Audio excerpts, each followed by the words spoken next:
ตอนนี้บ่าวเพชรกับไปแล้วกับน้องๆเห็นบ่ตอนนี้ก็กำลังสิไปและข้ามแกงนี่เห็นบ่ทุกคน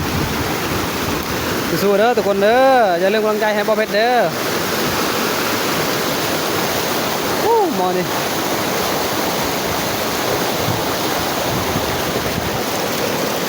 โอ้ยข้ามแกงพร้อมแล้วก็ถ่ายคลิปพร้อมทุกคน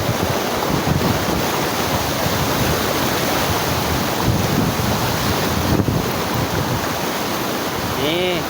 บ่วันนี้เลยเห็นว่าน้องข้ามแกงแต่บ่ได้แห้งปานใดเนาะเราเคยใช้ชีวิตแบบธรรมชาติอยู่ชนบทกับบ่ได้ญาติปานใดนำเนาะบางคนก็บ่เคยอยู่นำพี่น้องก็ญาติแน่ทุกคน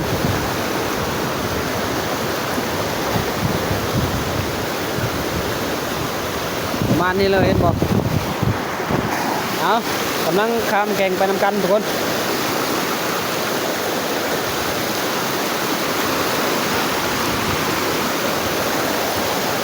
สุดยอดเลย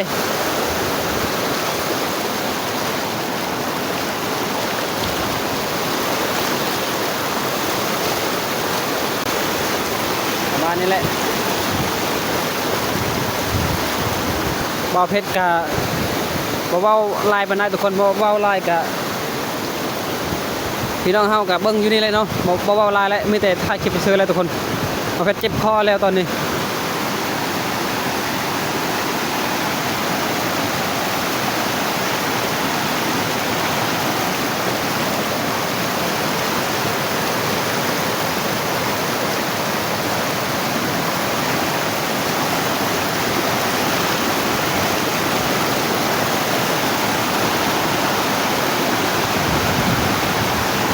พูดอยู่ลุ่มบนđấyเฮา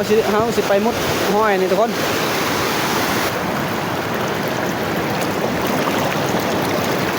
นี่ขนาดกลางคืนกลางเว้นก็ยังได้ทุกคนนี่เอาไปหาห้อยอยู่ลุ่มก่อน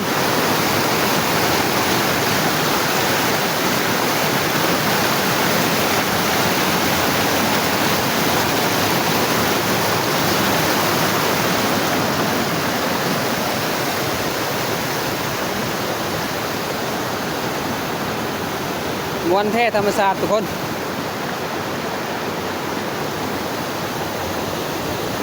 เบิ้งน้องกับไปน้องไปกับไหวเททุกคน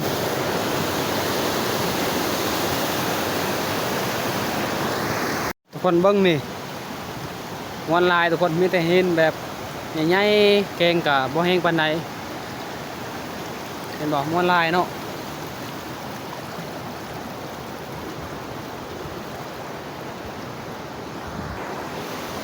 มันยาวแล้วมันกว้างหลายทุกคนเก่งนี่เนาะ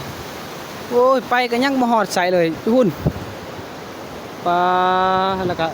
หุ่นปลาทุกคนไกลเติบอยู่ในคลิปกับมันไม่ได้ไกลปานใดเนาะแต่ว่าเฮาเบิ่งตัวจริงนี่มันไกลหลายแล้วก็มีหินบางใหญ่ๆหนึ่งลายเติบเฮาเวลาไปกับเห็นหินกับธรรมชาติแน่กับม้วนลายทุกคนสุดยอดเนาะมวนลายแห้งบ่าวเพชรก็ยังบ่ถ่ายคลิปยังบ่ได้หาหอยเด้อทุกคนเด้อยังเดินทางไปแล้วก็ยังถ่ายคลิปเนาะ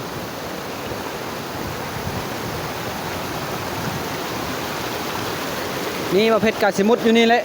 มุดหอยอยู่นี่แหละสบายดีเด้อสิสบายบ่าวของเพชรกับดีไซน์นั่นก็มุดหอยอยู่นี่แหละ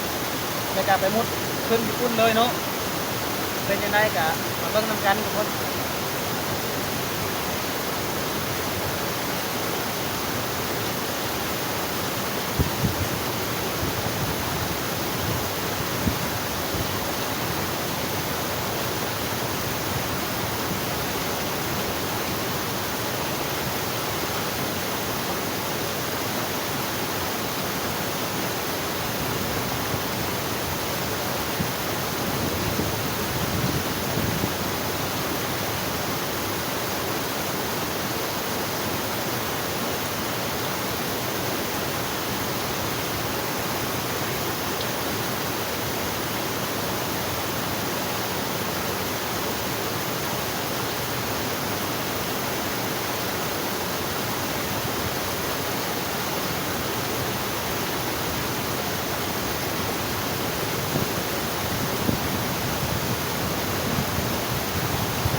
นี่ธรรมศาสตร์มอลายสุดยอดมื้อนี้เฮาก็บ่แม่นว่าสิตั้งใจไปหาหอยเนาะเฮาก็หนาวแน่ก็มาดินมาแอนอยู่นี่แหละทุกคนถึงว่าสิได้เรียกบ่ได้ก็บ่เป็นหยังหอยเนาะเฮาก็อยากถ่ายคลิปธรรมชาติเพราะว่าเฮาก็เคยอยู่ตามธรรมศาสตร์ชนบทอยู่นำเสนองบ้านเฮาก็ยังบ่เบื่อเด้ไปยามใดก็ม่วนยามนั้นทุกคนอยากไปแล้วอยากไปอีกเนาะไปแล้วไปอีกเนาะทุกคนเนาะประมาณนี้แหละ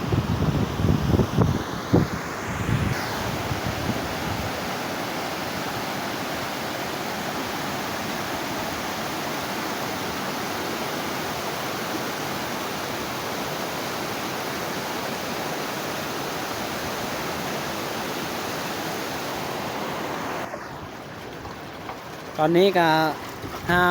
กำลังสิมื้อแล้วทุกคนบ่ได้เห็นห้อยก็บ่ได้บ่เห็นก็มื้อเลยได้นี่แหละวิธีหาห้อยเห็นบ่ทุกคนตามธรรมชาติบ้านเฮา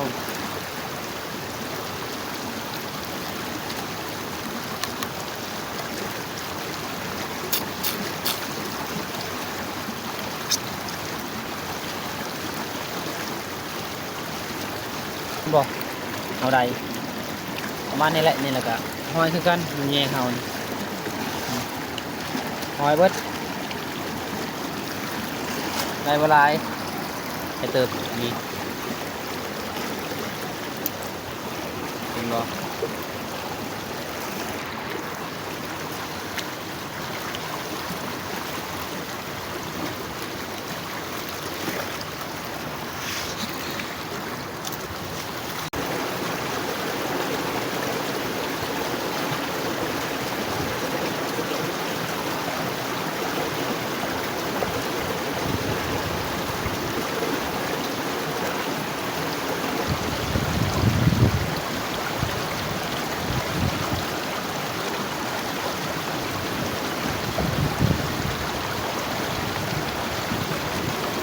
โอ้ยเดี๋ยวนี้เลยหนาวเพิ่นว่าหนาวแห้งเพิ่นก็ขี้คร้านคือกันทุกคนมีอาหอยมานี่เพราะว่า2-3มื้อนั้นก็มีแต่บ่มีตะเวนเลยหนาวเนาะบรรยากาศเนาะมีแต่มื้อนี่แหละบรรยากาศมีแสงตะเวนก็เลยน้ำก็เย็นๆแน่ทุกคนหนาวแห้งก็บ่ไหวสิไปหาหอยแบบกลางเว้นก็บ่ไหวแหละสวัสดีเด้อสวัสดีทุกคนตอนนี้บ่าวเพชรก็ขอปิดคลิปกันเด้อบ่าวเพชรก็สิกลับบ้านแล้วเนาะไปเห็นคลิปนี้แล้วขอฝากกดไลค์กดแชร์กดติดตามครับชมมาฟังแต่ต้นจนจบเพื่อกำลังใจ